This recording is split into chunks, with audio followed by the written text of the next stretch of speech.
Friends, నేను మీ శ్రీనివాస్ మడేల. ఈరోజు మన టాపిక్ అధిక రక్తపోటు. అధిక రక్తపోటు అన్నది గుండె జబ్బులకు కారణమయ్యే అత్యంత సాధారణ ప్రమాద కారకం. ప్రపంచవ్యాప్తంగా 1 బిలియన్ మందికి పైగా ప్రజలు అధిక రక్తపోటుతో బాధపడుతున్నారు. జీవనశైలి, ఆహార మార్పులు రక్తపోటు స్థాయిల్లో మార్పులకు కారణమై చివరకు గుండె జబ్బులకు ప్రమాదాలను పెంచుతున్నాయి. ఆహారంలో కొన్ని ఆహారాలు చేర్చడం ద్వారా రక్తపోటును తగ్గించడంలో సహాయపడతాయి. అవేమిటో చూద్దామా?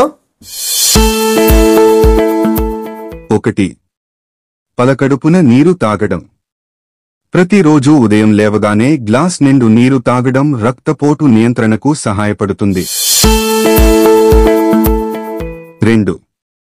కాయగూరలు మరియు పండ్లు.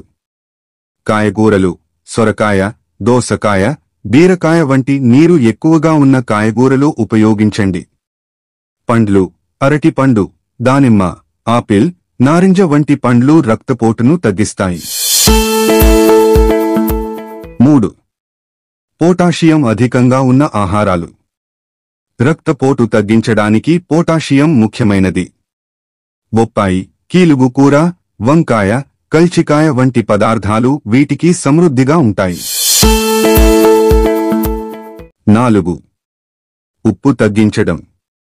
ఎక్కువ ఉప్పు రక్తపోటును పెంచుతుంది. కాబట్టి ఉప్పును తగ్గించడం ముఖ్యమైంది. ఉప్పు తక్కువ వాడండి లేదా రాక్ సాల్ట్ వాడండి. 5. పదార్థాలలో చక్కెర తగ్గించడం. ఎక్కువ చక్కెర కూడా రక్తపోటుకు హానికరం. కాబట్టి తీపి పదార్థాలను తగ్గించండి. 6. గ్రీన్ టీ మరియు మెంతులు. గ్రీన్ టీని ఉదయం, సాయంత్రం తీసుకోవడం రక్తపోటును తగ్గించడంలో సహాయపడుతుంది. రాత్రి మెంతుల గింజలను నానబెట్టి ఉదయం వాటిని తింటే రక్తపోటు తగ్గుతుంది. 7. కొబ్బరి నీరు.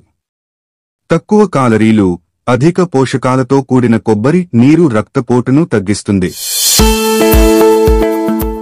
8. గుడ్డు తెల్లసైన. రక్తపోటును తగ్గించడంలో గుడ్డు తెల్లసైన చాలా మంచిది.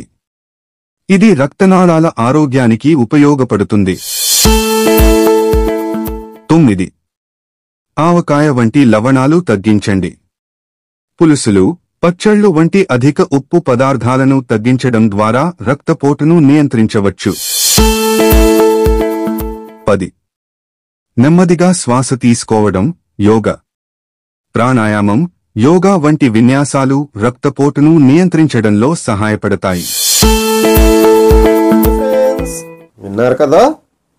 అధిక రక్తపోటు లక్షణాలు తలనొప్పి, దృష్టి సమస్యలు, మైకం, అలసట, శ్వాస సమస్యలు. దీర్ఘకాలికంగా అధిక రక్తపోటు ఉంటే గుండె, మెదడు, మూత్రపిండాలు, కళ్ళు దెబ్బతింటాయి.